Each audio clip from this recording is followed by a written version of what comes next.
একবার জেনা করেছো, তোমার কাঁধের উপরে 100 বেত্রাঘাতের শাস্তি ঝুলে আছে এখনো, এবং 1 বছরের নির্বাসন তোমার জন্য ঝুলে আছে। সূরা নূরের 1 থেকে 4 নম্বর আয়াত পড়ে দেখবে। আর যারা বিবাহিত ব্যক্তি, যে দেবর ভাবি জেনা করেছেন, দুলাভাই শালি জেনা করেছেন, হ্যাঁ, এই প্রতিবেশীর স্ত্রীর সাথে জেনা করেছেন, অমুক কর্মকর্তার স্ত্রীর সাথে জেনা করেছেন, আপনারা পৃথিবীতে বেঁচে থাকার অধিকার হারিয়ে ফেলেছেন। কারণ একজন বিবাহিত ব্যক্তি যদি জেনা করে, তার একটা শাস্তি ইসলামে, সেটা হলো রজম। তাকে কোমর পর্যন্ত মাটিতে পুঁতে ফেলে পাথর নিক্ষেপ করে হত্যা করতে হবে। এটা ইসলামের বিধান। এই বিধান এখন চালু করা যাবে না। এই বিধান এখন পৃথিবীর কোথাও আছে বলে আমাদের জানা নাই। হয়তো অল্প কিছু জায়গায় থাকতে পারে, এটা আল্লাহর ইচ্ছা। বেশিরভাগ জায়গায় এইসব বিধান নাই, কিন্তু আল্লাহ পাকের আসমানে এই বিধান আছে। জমিনে এইসব বিধান নাই ঠিকই, বাট আল্লাহ পাকের আসমানে এই বিধান আছে। মৃত্যু হয়ে গেলেই শাস্তি ভোগ করবে যদি তওবা না করে মারা যায়। তবে যদি আপনারা তওবা করেন, এই শালি তুমি যদি তওবা করো, দুলাভাই যদি তওবা করে, এই দেবর যদি তওবা করে, ভাবি যদি তওবা করে, আল্লাহ পাক রাতের অন্ধকারের তওবা আল্লাহ পাক কবুল করতে পারেন। কিন্তু একজন বিবাহিত ব্যক্তি যদি জেনা করে ফেলে, নাউযুবিল্লাহ, যে দেবর ভাবি শালি দুলাভাই তোমরা শোনো, যদি বিবাহিত কোনো ব্যক্তি জেনা করে ফেলে, সে যদি খাস তওবা করে আল্লাহ পাকের কাছে, আল্লাহ পাক যদি তার সমস্ত গুনাহ মাফ করে দেন, তারপরেও যদি তার এই মামলাটা ইসলামিক কোর্টে চলে আসে, তাহলে তাকে রজম করতেই হবে, বেঁচে থাকার অধিকার নাই। আমি দলিল দিচ্ছি, শোনেন। নবী সাল্লাল্লাহু আলাইহি ওয়াসাল্লামের একজন সাহাবী, মহিলা সাহাবী, তিনি পাপ করে ফেলেছেন। কি করেছেন? জেনা করে ফেলেছেন। বিবাহিত ব্যক্তি ছিলেন। নবীর কাছে এসে বলছেন, ইয়া রাসূলুল্লাহ তাহিরনি, আমাকে পবিত্র করুন, আমি অন্যায় করেছি।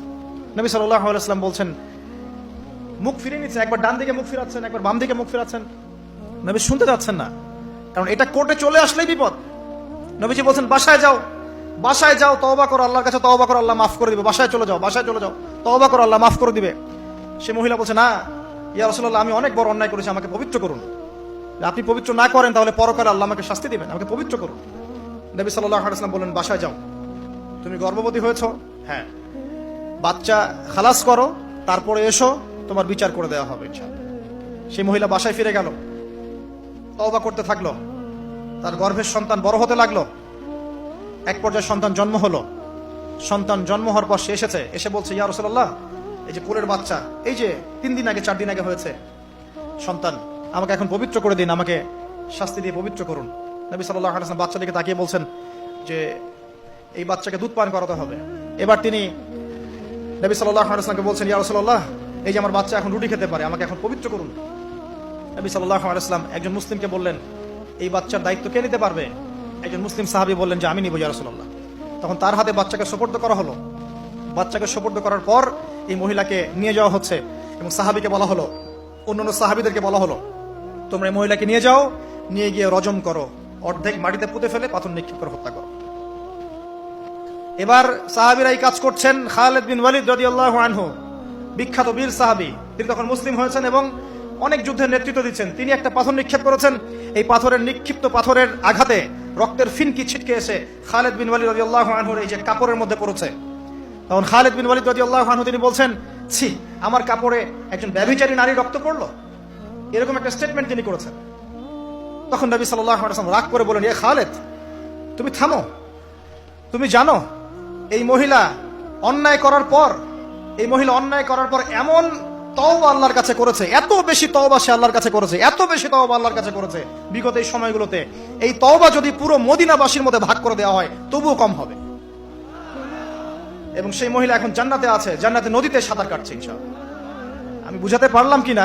এই মহিলাকে আল্লাহ পাক মাফ করে দিয়েছেন, তিনি জান্নাতে আছেন ঠিকই, দুনিয়াতে তার বিচার নবীজি করেছেন। তারপরেও আমি কি বুঝাতে পারলাম যে বিবাহিত ব্যক্তি ব্যভিচার করলে কিরকম শাস্তি হবে?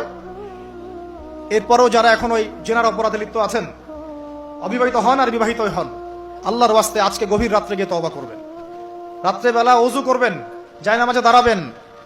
তোমরা কি মনে করো যে গার্লফ্রেন্ডকে নিয়ে হোটেলে রাত কাটানোই জানা? তুমি যে তার হাত ধরে ঘুরছো এটাও জানা, তুমি তার সাথে কফি খাচ্ছ এটাও জানা করছো, তুমি নোট এক্সচেঞ্জ করতে গিয়ে ওর সাথে যে প্রেমের লেটার্স এই করছো এটা জানা করছো, রাত্রেবেলা রাত জেগে কথা বলছো জানা করছো, তুমি ওর দিকে খারাপ নজরে তাকাচ্ছ জানা করছো, তুমি ওর সাথে যা যা করছো সবই জানা হচ্ছে।